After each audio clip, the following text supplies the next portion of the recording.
Imagine that others will join, and we will make space for that. I just want to acknowledge that one of our panelists is still transitioning and has not yet arrived. And so at the appropriate time, we may have to just back up a titch so that we can introduce them.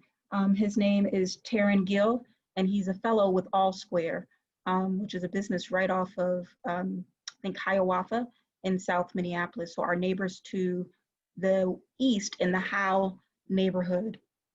So just again to level set, before we jump in, I think this is hopefully what everyone feels is a timely conversation.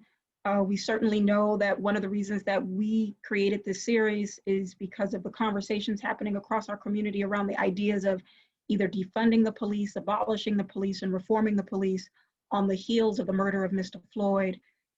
We just want to acknowledge in this space and in a manner that not attempts to resolve anything or to solve anything or to address all the feelings that any one person might be having about prior Officer Chauvin being out on bail at this very moment.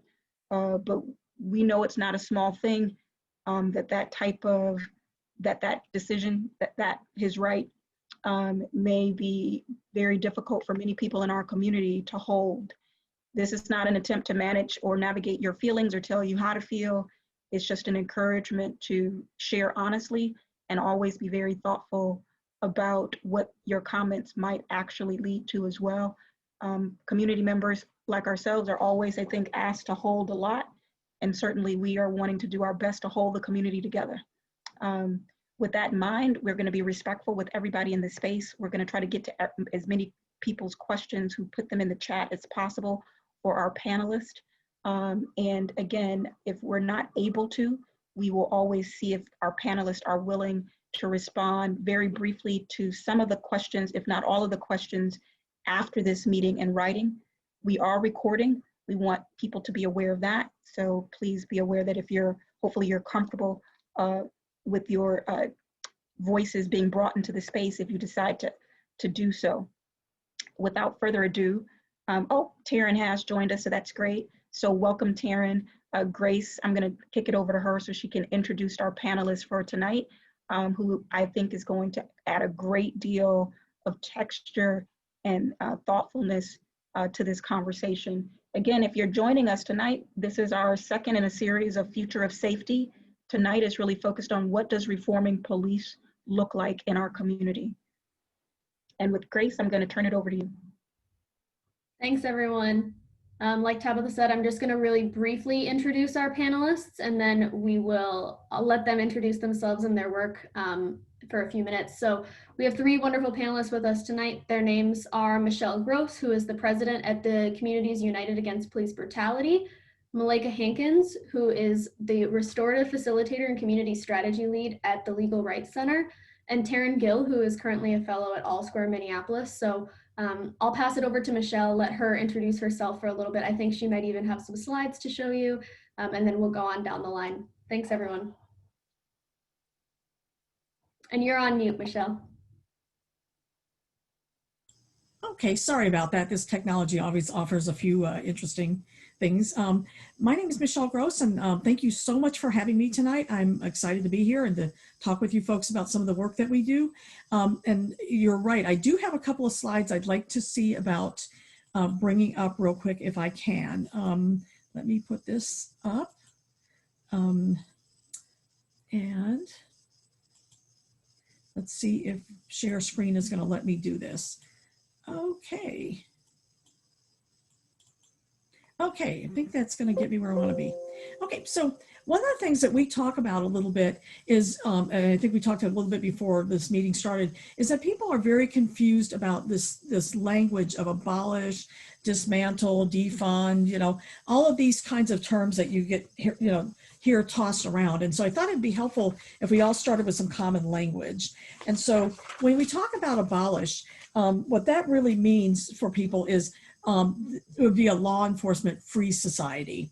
The term dismantle basically means to take down the existing law enforcement system and replace it with something else.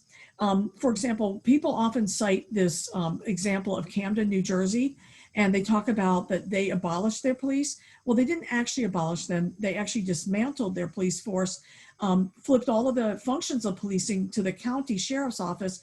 And when they laid off all of the police officers, those same police officers mostly all got hired by the local county sheriff's office. So it wasn't really what people have been billing it as. Defund basically refers to reducing the police budget, generally with the idea of putting the funding somewhere else.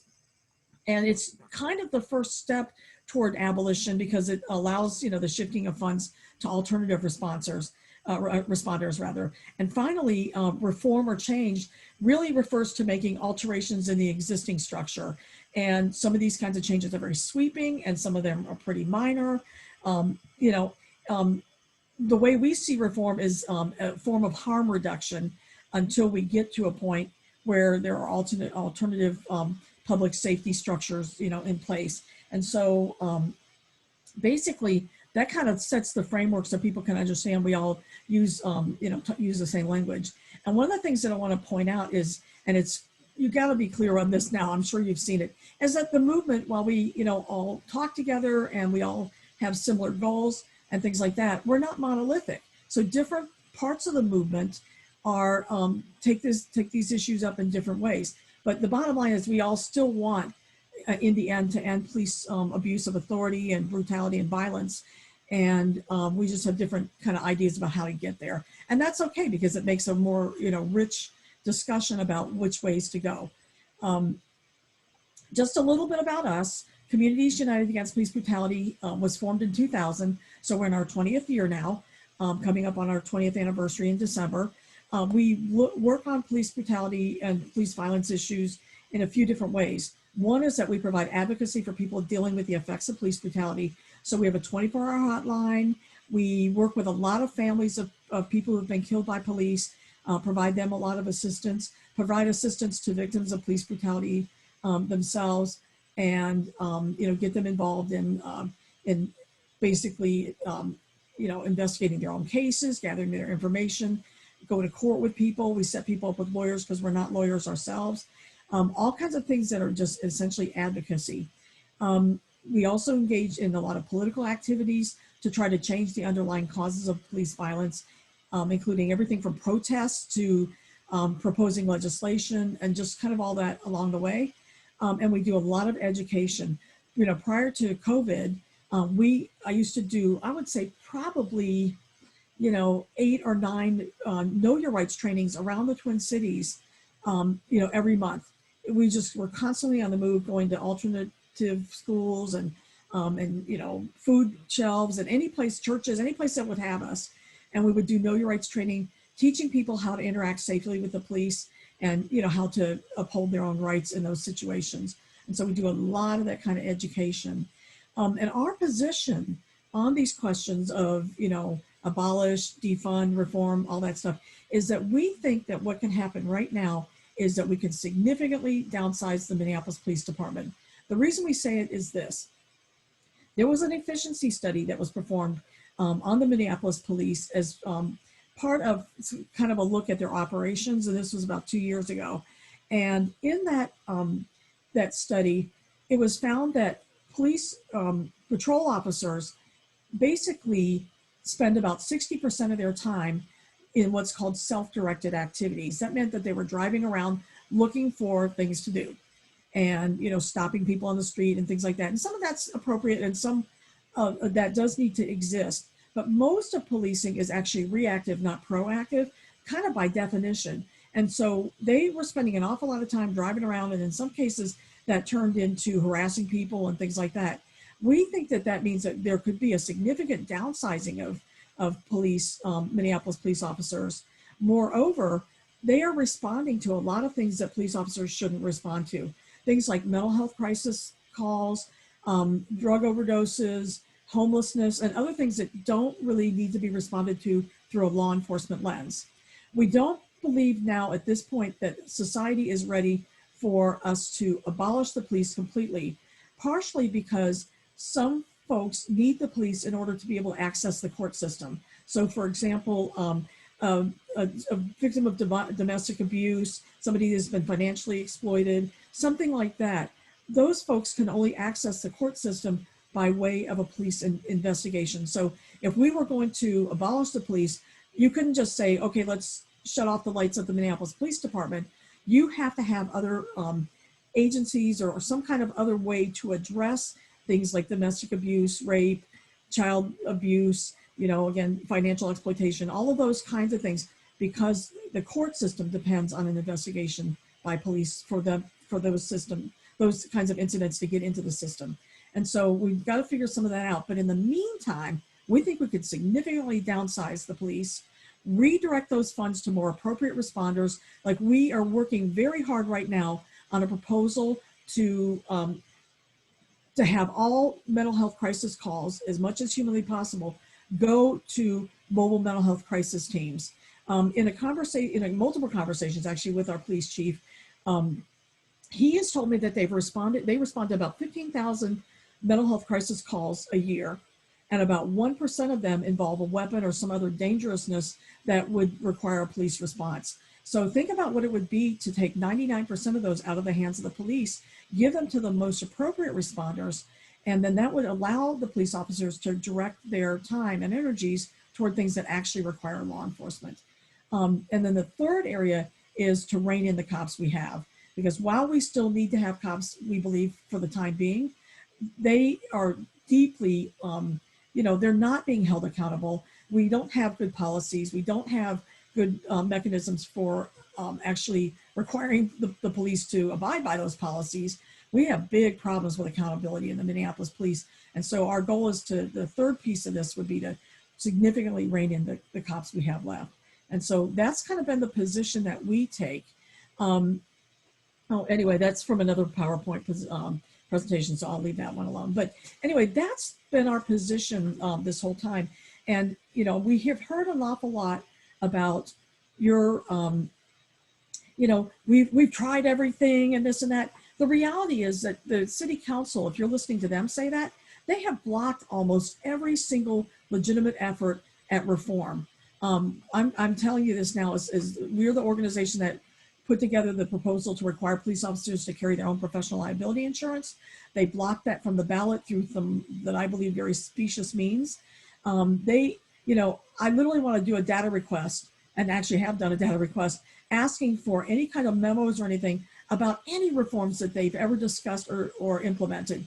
And they're going to come back with, there's no data responsive to this request, because they have not engaged in the real work of addressing police conduct in this city. And so we think until we get to that point, we've got to try some things first. They haven't been willing to do so, and the political will, frankly, still may not be there. So that's a concern for us. And with that, I'll stop because I know I was supposed to keep it pretty short.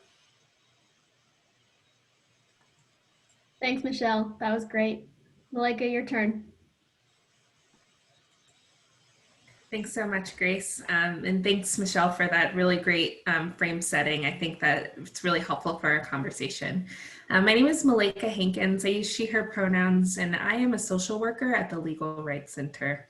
The Legal Rights Center is a nonprofit public defense corporation in Minneapolis. We've been around for 50 years, and we were founded in a very similar moment as the one that we're in right now. We were founded out of the Plymouth Avenue riots in the late 60s, early 70s, where members of the American Indian movement and the Black community came together to say we need more adequate criminal defense representation, especially for folks who are out there exercising their First Amendment rights to protest, but certainly also in their interactions with law enforcement. Our work at the Legal Rights Center, we provide juvenile and adult representation in criminal court in Hennepin County. So we have a lot of interactions with police. In our work, we do a lot to think about the ways that community can have a seat at the table when we're having these conversations about this movement towards a safer community for us all. And I think that we're pretty aligned with a lot of the things that Michelle has said. I know that we'll get a little bit more into the discussion later, but I think one thing that the Legal Rights Center has really been pushing towards is greater accountability and civilian oversight for the Minneapolis Police Department, and have certainly seen the ways that bureaucracy and political will have prevented that. But there are some clear procedures and policies that could be changed both within Minneapolis Police Department, within our city council, and at the legislature to very quickly make some significant changes that would allow community to have better oversight over the actions of the police department and to hold officers and the entire institution more accountable as on an ongoing basis. So I'm really glad to be here with you all tonight, and I'm excited for our discussion that will follow. Thanks, Malaika. Terrein, you're up. Since you were a little late, I'll just remind everyone, Terrein's just gonna give us a brief overview of who he is and what his work has looked like, especially as it pertains to police reform. Yeah, I am, thank you so much, Michaela and Grace. And yeah, I am at Oscar as a fellow. We try to work in the community, and it's a great restaurant over on the south side that helps out people who've been impacted by the justice system. And we've been given a platform to use and to be able to have a voice, and to be able to have a voice in the community, and to take up different things that have been really working with us, kind of like filling us out, like things that hurt us, we've been wanting to make an impact on. So we've been doing that. And then also I'm working on a nonprofit to help fathers pay back child support. It's a RARES program. So we put you to work and we help you pay back your child support. That's something that is a big deal to me, that kind of help out. Thanks, Terrein. You're welcome. Thank you all. So Michelle, I'm going to ask if you could come off the video. So really at this point, all of our panelists, keep your videos open. You can keep your mute on until you're ready to respond. But really, this next portion of our time together is going to be us teeing up just a few questions to get the conversation going. And then please, everyone who is attending, if there's a question that you have for the panelists, if you could go ahead and drop it into the chat so that Grace can start getting everybody into the queue, that would be great. There's really 2.5 questions that I have for the panelists. And I'm going to ask that if you could all kind of be mindful to keep your responses to about 1 minute so that we can get right to the questions of our attendees. But the first one is, if you can kind of, from your perspective, share with us what you think are some of the high priority reforms that need to take place to ensure that everyone in our community is safe. And so regardless of culture, ethnicity, age, and experience, and so forth like that. So Malaika, I'm gonna start with you. And so why don't you take it away? Thank you. I think the first thing I would start with is, as much as this is a conversation about policing, I think what we know to be true, what research has showed us, is that crime spikes and is generated from a lack of people having their basic needs met. So I think, this summer, there's a lot of, it's been a hot summer here in Minneapolis. It's been a scary summer for a lot of reasons.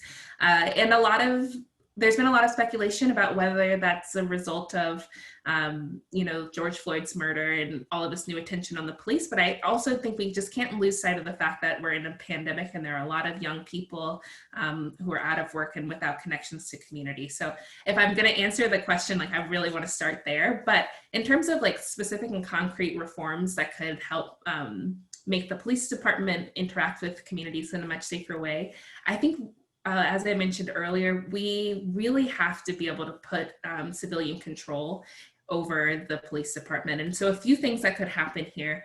One of the big issues that we see in our vantage point is that there are officers in the Minneapolis Police Department with rap sheets that are super long with their incidents of misconduct, the times that they've been complained about by community members. And often, almost 90% of the time, the discipline that they get is deemed as coaching, and that's private information that's not made public.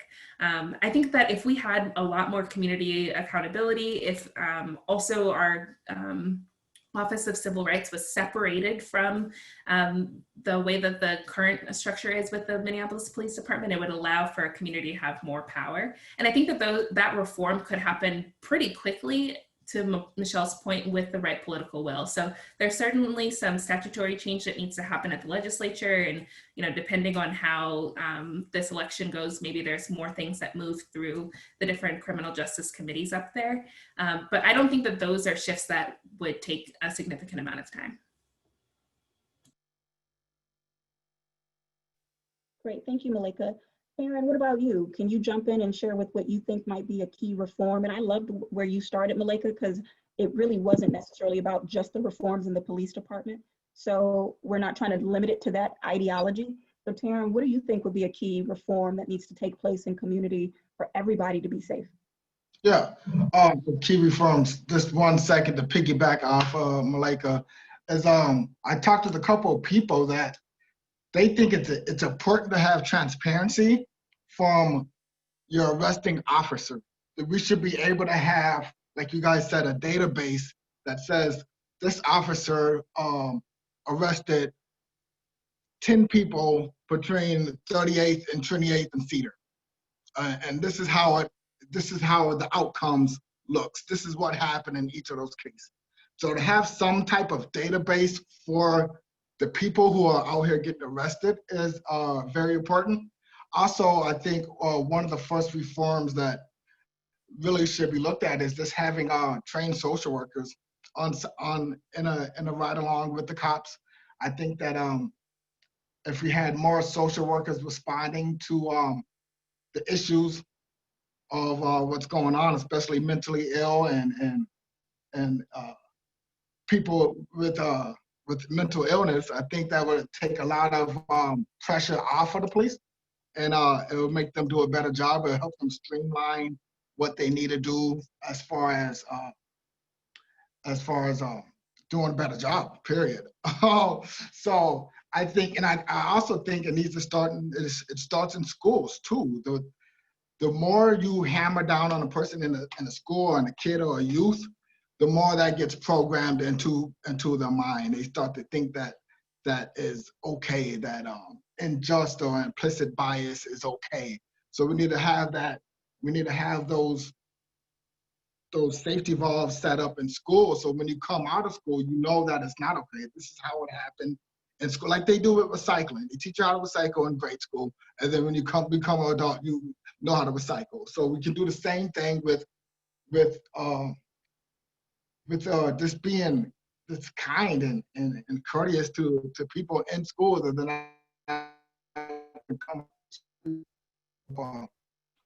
reform what's going on. But my big one is the social worker. Great, thank you so much, Terrein. And Michelle, how about you? What are your thoughts on that question? Well, I certainly agree with Terrein and Malaika about the need for kind of broader reforms of our society, but I'm going to narrowly focus just for a second about the police.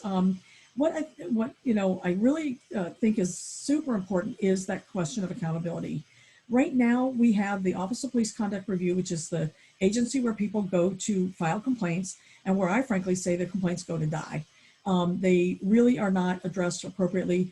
In the 7.5 years of that agency's existence, they've taken in 3,133 complaints from members of the community. 13 of them have been disciplined. 13 in 7.5 years. That's a 0.42% sustain and discipline rate, when the national average for civilian oversight bodies is 7 to 8%. We are like the low end outliers. And when I say that there's not much political will to make these changes, I'm not kidding about that, because we've actually presented these figures year in and year out to the city council who oversees that body. And they could have done something about this for years now.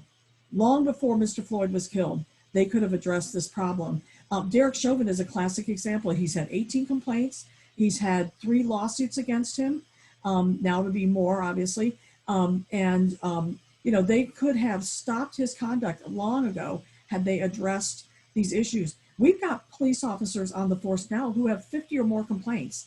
And when I say that, I've been a manager and director of organizations and had staff working for me. And if, you know, there's a complaint, then you're going to listen to both sides. The second complaint that sounds like the first one, you're going to start to think, okay, I've got a problem here, and start to put some corrective actions into place, maybe retraining or whatever the case may be. And then by the third complaint, I'm thinking I've got a serious problem here, and I'm going to start marching you down the disciplinary path. And for someone to have 50 complaints, you know, without hardly any disciplines or any actions, is ludicrous, and it wouldn't be allowed to exist in any other field that I know of. And yet it seems like it's just the city does not want to know about it.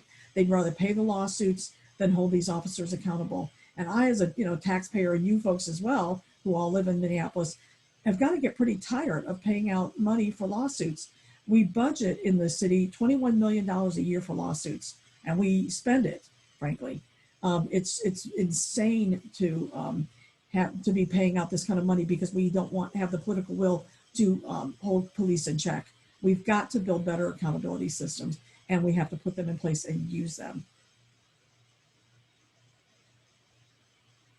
Great, thank you all. I do want to just interject, just so that as a matter of the record, that we contacted the Office of the Director Jafar of the Police Conduct and Oversight Commission and invited them to tonight's conversation. Director Jafar was unable to join us, but we were given an opportunity to ask a couple of questions of that department. And I will just say that we did not get a response. We will continue to try to get a response. We were invited to ask a couple of questions that the director would respond to. And we specifically, in alignment with what Michelle just mentioned, asked, how is the impact and efficacy of work conducted by the Police Conduct Oversight Commission currently assessed? So we were just trying to get at how do they measure the success of the commission? And the second question is, what was one thing that the director currently champions that can likely improve the impact and the efficacy of that particular commission? So I think that those are important questions for the community to get a response about, and we will continue to try to do that. The second part of that question for the panelist is about how long do you think it would take in your estimation, there is no right or wrong answer, but how long do you think in your estimation it would take to reform MPD to a point at the right level, right, to see different outcomes happen in the community? And Terrein, why don't I start with you? All right, just to go back to one comment Michelle said before the second question, just how they budget for the 21 million for to settle. There should be some type of procedure that if there's a lawsuit or if Minneapolis settles, that whatever community was impacted should get the same amount of money or a portion of that money to build a rec center or a new grocery store over north, or something that can help bring that community up. If you want to keep making the same mistakes and you're already budgeting for those mistakes, then, well, why not improve where all these mistakes are happening? And then the second, to go on, can you repeat the second question again?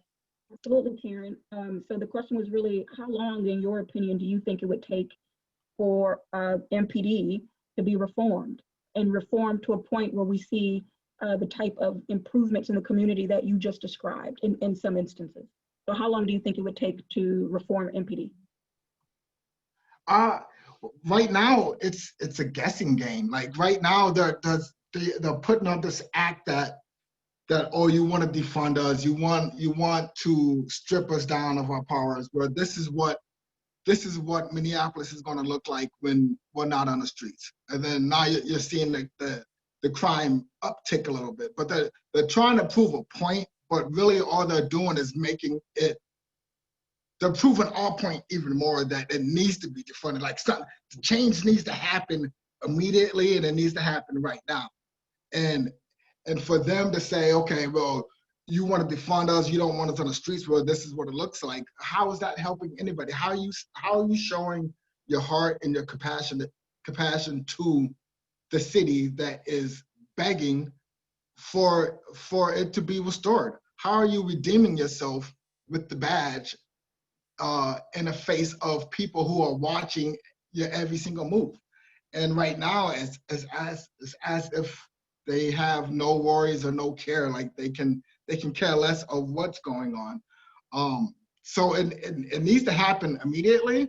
My timetable for that would I'll say a year to 3 years, maybe a year to 3 years, just to see what that really looks like and how far of the spectrum are we going to push. I mean, are we going to go as far as we can on the spectrum and then just hope that where we land and what changes come out of it are okay? Or are we going to get out there and really push the agenda and say, look, this are the stipulations and these are the ordinances that we want. These are the solutions we want to all the punitive damages and stuff that you do to us. This is what we want, and this is what it looks like.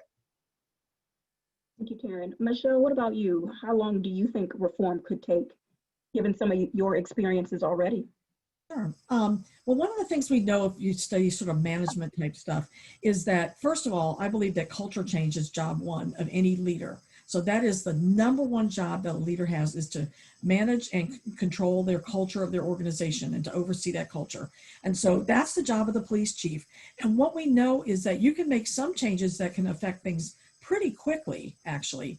You know, you can pick off the low-hanging fruit, good policies and things like that. But we also know that what you want to have happen are the things that you measure, the things that you reward. And so, and the things you discipline when they're not, abided by. So, making good policy means you also have to be responsible for enforcing that policy through rewards and then sometimes, some cases, discipline. And so, like I said, that's kind of how you control your culture. A total culture change of an organization realistically takes about 2 years. But there are things you can be doing. It doesn't mean you have to wait for 2 years. You start now, and bit by bit, you change your culture over time. And so it's really important that the things we want to see happen now begin to happen now. And then over time, eventually the culture changes. Officers that don't like the new culture, don't want to cooperate with it, will either find themselves out of a job or they will self-select to go elsewhere where the conditions are different. And so you've got to kind of, but that can only happen if you both reward the conduct you want to see and address with discipline people failing to abide by that conduct. And that's where we really have fallen down in Minneapolis. The police leadership, and I mean this not about current leadership only, police leadership for over the decades has said one thing and created a culture that's very different than that. By allowing that conduct to continue and by failing to reward the conduct that we want to see. And so, we got to get busy here because these people have missed the boat for a long time. And I don't know if it's because we took good cops and made them lousy leaders and didn't give them proper training, or if and they never intended to change the culture in the first place. I don't know what that answer is. I'd have to look into their heads to know it. But the reality is we've got some stuff we need to do, because what we're saying as a community is that the culture as it exists is intolerable and we don't want to put up with it any further, and it needs to change now. Thank you, Michelle. And Malaika, what do you think about timing? Is that something that you can shed some light on from your perspective? Yeah, the only thing that I would add to this discussion is that I think the reforms needed within the police department also expand to the police union and to other entities. So if we think about Michelle's 2-year timeline, I'm also thinking about how that has to be exponentially expanded to these other institutions that also are impacting the culture and the policies within our police department. So I feel a little bit less optimistic of a quick turnaround here, but I do think that it is possible. I think the other piece that I just want to touch on with this timeline piece too is a question of community trust and how long it will take us as residents of this city to believe or to see any changes that do happen in the police department, and then to trust that those changes will stick. And I feel very concerned about, you know, some of those like cyclical reinforcement patterns that sometimes happen where leaders make changes, then something goes wrong and we're back to a previous way of doing things. And I just have to imagine that with the deep, deep distrust that our many members of our community have with the Minneapolis Police Department, that piece of rebuilding is going to take even longer than a timeline on reform. Thank you. Okay, so the last question we have is really about what do each of you, or what would each of you, or what have each of you said to skeptics that said, listen, we've tried reform and reform is not getting it done. We need to take the highway to defund and abolish town because reforms are not going to work. So Michelle, I'm going to start with you, then Terrein, if you could go in next, and then we'll end with you, Malaika.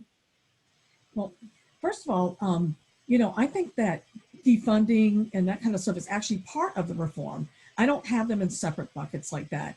You know, I don't think that we will get where we want to go unless we start by making some changes, you know, because defunding will allow us to redirect resources for more appropriate responders, which is great, you know, because the outcomes for, say, in the case of people experiencing a mental health crisis, the outcomes of having an alternative responder instead of the police are terrific for that person. I mean, they get better service.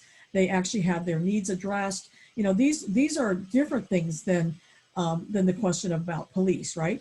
You know, we want people to have better services and the right kind of services. So that's one of the kinds of things.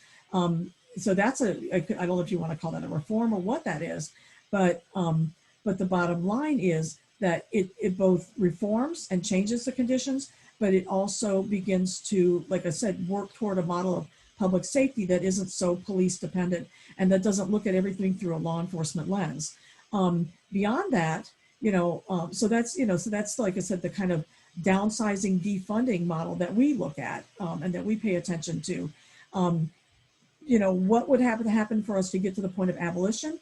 A lot in this society. And, you know, a lot of people say things like ending capitalism, certainly, you know, major changes in the court system and how people access that system, and a lot of the other connected systems to it. So, you know, I don't think it's kind of a question of either or.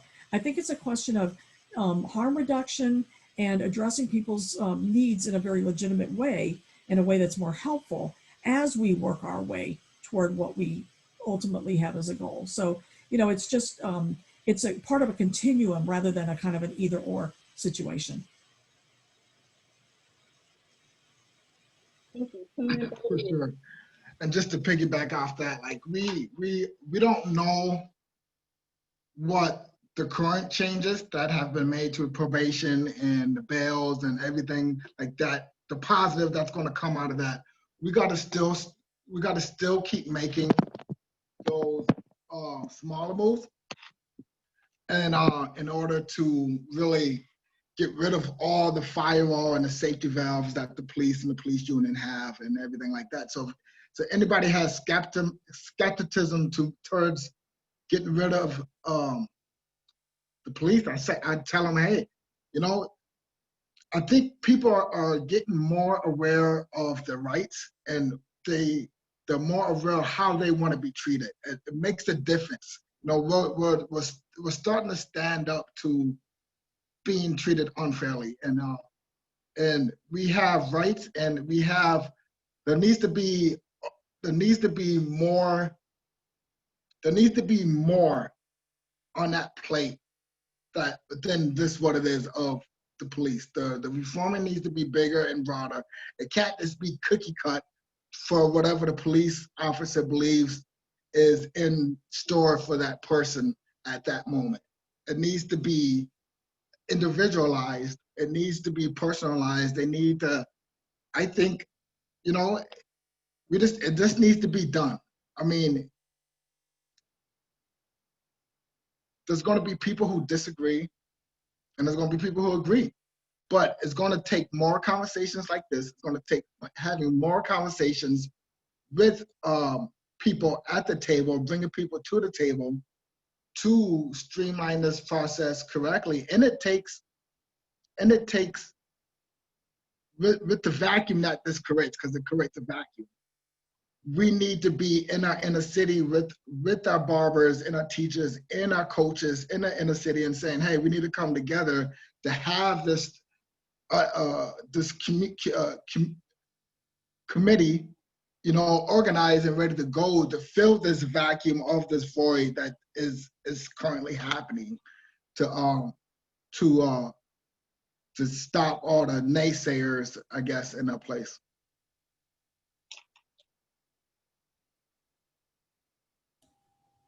You want to take us home with that question?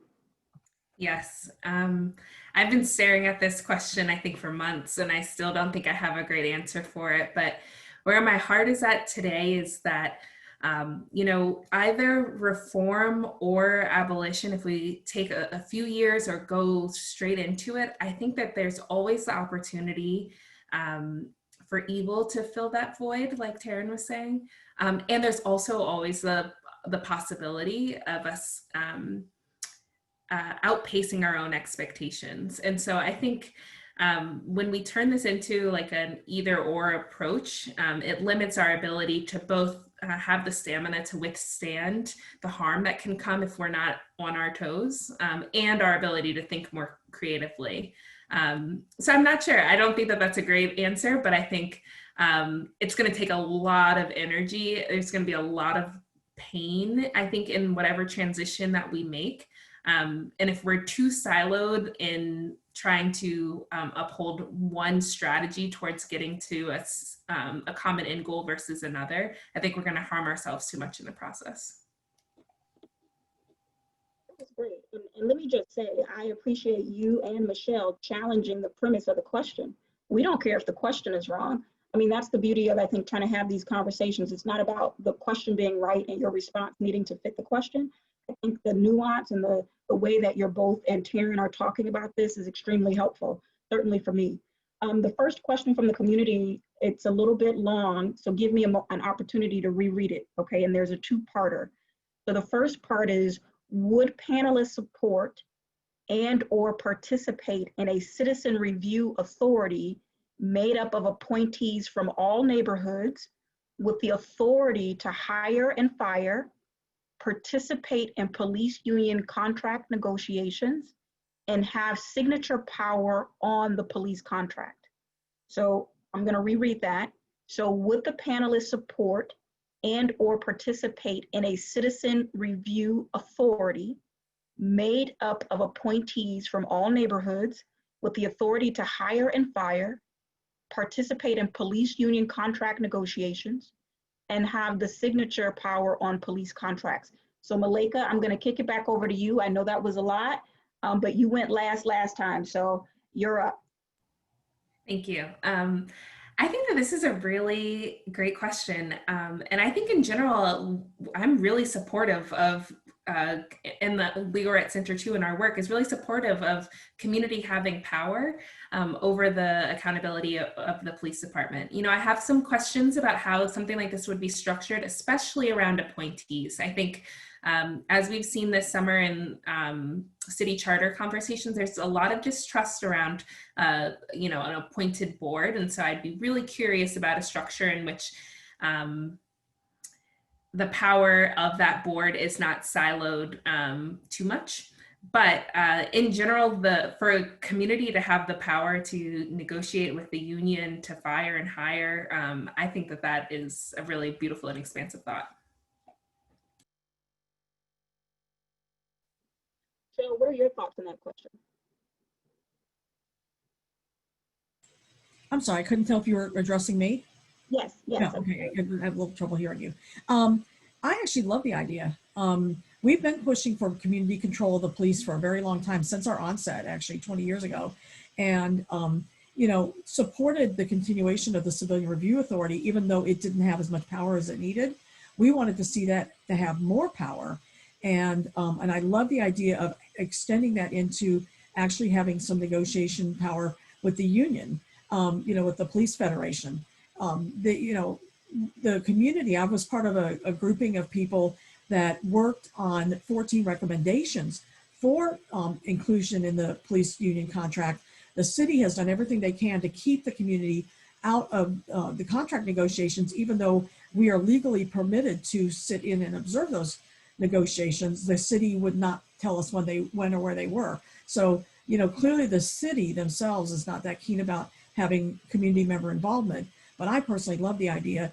I echo what Malaika said, which is that I don't like appointed boards. I like, things where people get to vote and decide among themselves, you know, even if it happens within neighborhoods or in small groupings or whatever, where people vote to bring people that they trust forward, as opposed to sort of the kind of cronyism you see that's involved in a lot of the board appointments that happen in the city. But I personally love it and support that idea. We would definitely be behind that idea. Did you have any additional views to add to that question? Yeah, I think a good read is that Obama toolkit he put out a few years ago, and it covers the whole question what they just asked, and it's deep, it's very insightful, and it can help bring community together that was willing to do that, and I think that those are the next type of steps that we need to have. Those are the next conversations we need to have at our dinner tables and out and about and with your peers, and what that looks like, what are the pros and cons of that, and would you be willing to dedicate your time to that? And I would, for sure. I know there's a lot of people that I talk to and that I work with that would too, that are in the same boat. So I think we need to have more conversations about this, and we need to, after those conversations, we need to put it in action. A great way to transition into the second part of this person's questions, which was, would you, and I think it's really asking the panelists, would you put in 2 years is the number on a labor management citizen committee to rewrite the police contract? So would you think that that's work I think you personally would want to be engaged in? So Michelle, we'll start with you. We'll go over to Malaika, and then Terrein will come back to you. Oh, there's no question. We've already put in 2 years of reading the police union contract, which by the way is a pretty sizable document. It's roughly, if I recall correctly, 160 pages or thereabouts. So we've already put in significant work into reading every paragraph of that contract and developing a set of recommendations to it. So there's no question I would be more than happy to put my time into that work. You know, it's after 33 years of doing this work, 2 years would be a drop in the bucket in my mind. So, and well worth it, absolutely well worth it. It'd be time well spent. So yes, of course. Thank you, Michelle. I also would. I think that this is such important work that needs to happen in our community. I also really think it's important, this labor management and citizen piece to the contract negotiations. You know, if we think about what the role of the union is to protect its members, we might objectively think that the Minneapolis Police Union does that very well. It is very hard for folks to fire members of that union. And so to have a citizen voice at that table who has a vested interest in protecting community members more than protecting the status quo of the city of Minneapolis or of the union, I think would be crucial, and I'd absolutely love to participate. And Terrein, I'm going to kick it over to you, but it seemed like at the end of your previous comment, you were also saying you would want to put in some work on that.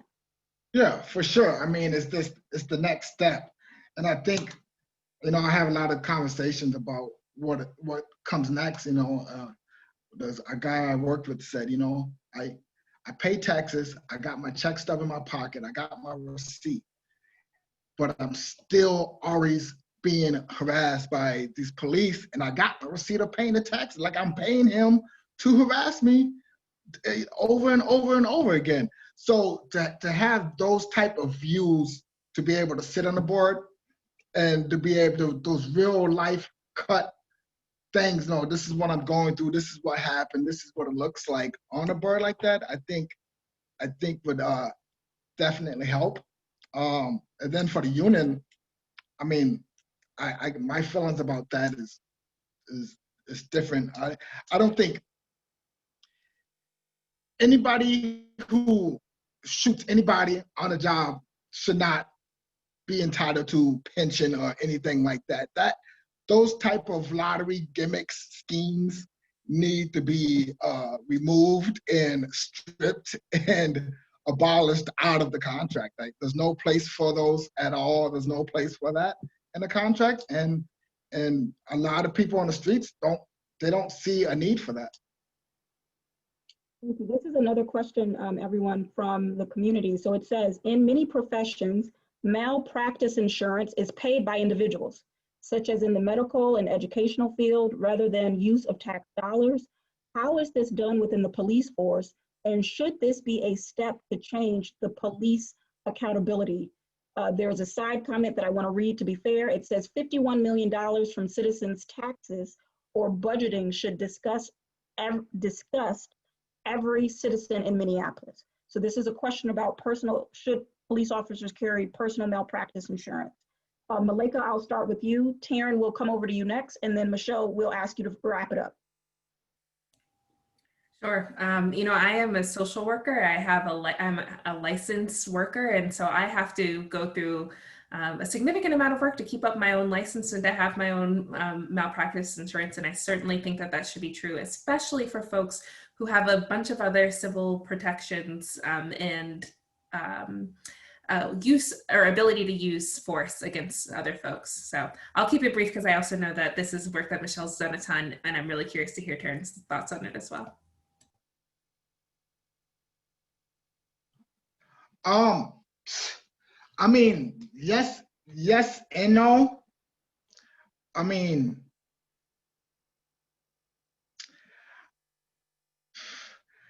I don't know how that would stop the wildness of the police, I guess. Maybe it would, but I do think they need to fit their own insurance. Yeah, they need to pay for their own insurance. Yeah, that will help out the taxpayers and yeah, you might have to come back to me. I'll have to get my mind rolling on that one a little bit. I'll pass it to Michelle. Listen, no, not having an answer is a wonderful answer. We've not had an opportunity to think about all these questions. So Michelle, please, what are your thoughts on that? I had to answer this question because I love this question, because our organization spent 6 years on exactly this question. We attempted to get a measure on the ballot to require police officers to carry their own professional liability insurance. And what that would do, the way that we wrote our proposal, the charter amendment, which, by the way, did pass the Charter Commission and was supposed to be put on the ballot, but then the city did a dirty trick to keep it off. But basically, what it would require, what was in our proposal is that the city would pay the base rate for the insurance, but any overage for the premiums based on that officer's, history and experiences and so forth, any overage to the premium would come out of that officer's pocket. And what that would do is it would provide an incentive for officers to not engage in bad conduct and a consequence when they did. And some kinds of officers, and I really am thinking about Bob Kroll, frankly, with his 50 complaints and his 11 or 12 lawsuits and more to come. This individual is somebody who would really become uninsurable, much in the same way that, if you happen to be a pretty bad driver, there's people that, have a lot of traffic violations, maybe they drive drunk, or maybe they have a lot of wrecks or whatever. They eventually, their insurance goes up and up and up, and eventually they may become uninsurable. And so this is a great way to address police conduct, to use risk management to address police conduct in a situation where there's little political will to address that conduct. And so there's a ton, the thing that's cool is there are a ton of great academic studies that show that this concept would work.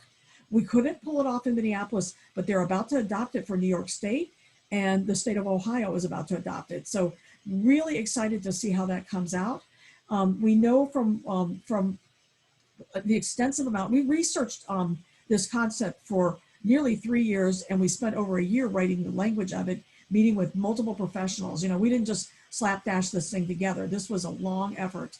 And then we collected 17 to almost 18,000 signatures to get this thing on the Minneapolis ballot. People wanted this, but again, the city council didn't. So they blocked it and kept it off. I do want to make one correction. The questioner said 51 million. We actually budget 21 million a year. So I just want to correct that. But when I think about the idea that we budget money for police brutality, it sickens me. You know, there's something really wrong with thinking it's okay to budget money for police brutality. We should be addressing that brutality by ending it, not budgeting to pay for it. And, you know, I also think about the impact on taxpayers and how much better that money can be used to address homelessness and other problems we have in the city. The thing I keep saying is that $20 million we paid out for Justine Damon in that case, that's going to look like an appetizer compared to what we're going to end up paying out in the George Floyd case. And I'm fearful of, you know, I want that family to get justice, absolutely, and I support their getting justice. And unfortunately, in our society, the only way people get justice is by way of the finances related to lawsuits. That is the only justice we have right now. But, you know, for people, they may get a little bit more justice than others because the killer of George Floyd may end up in prison, may or may not, we'll see. But the upshot is that we've got to find ways to use risk management to manipulate the conduct of these officers, and the use of professional liability insurance is a fabulous way to do it. It certainly works in the case of doctors and other professionals, social workers. I had it as a nurse. You know, people. You know, it certainly it adjusts your conduct, and the studies show very well on that, even for police conduct. So, yes, we're absolutely excited about this. We'd love to see that happen in Minneapolis. So listen, I'm going to do my jazz hands and thank the panelists. We are a little bit over time, and I'm not just about to end the meeting and force everybody to go, because I really do want to say a heartfelt welcome on behalf of the staff and PPNA's board and the entire community to each of our panelists for joining us tonight. Really rich conversation, really wonderful. We will be sharing the recording out in the coming days, but I believe that you each were able to provide so much context to this conversation, and as we think about what does the future of safety look like in the community. Again, a deep and hearty thank you to every person who took the time out to join us this evening and to hear from our panelists. We look forward to the next one, which is scheduled on October 7th, and that one is what does reforming, today is October 7th. Never mind. October 20th, which is who responds to the call. So again, we appreciate you joining us this evening. We're going to be hanging back a little bit as you depart to make sure that we download the chat and so forth. And we noticed that there was, I think, 1 or 2 other questions that came through. We will see if we can get our panelists to respond to that so we can include that as a part of the meeting minutes. Again, thank you all for joining us tonight. We really appreciate you taking the time. Have a great evening, everyone.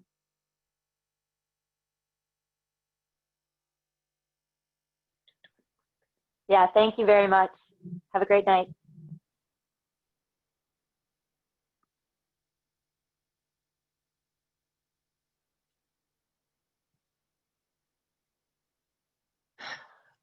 Elena, I'm sorry, I should have acknowledged you again. Thank you so much for joining us to take the notes. I mean, yeah, super helpful. We're really grateful for your help and assistance with that.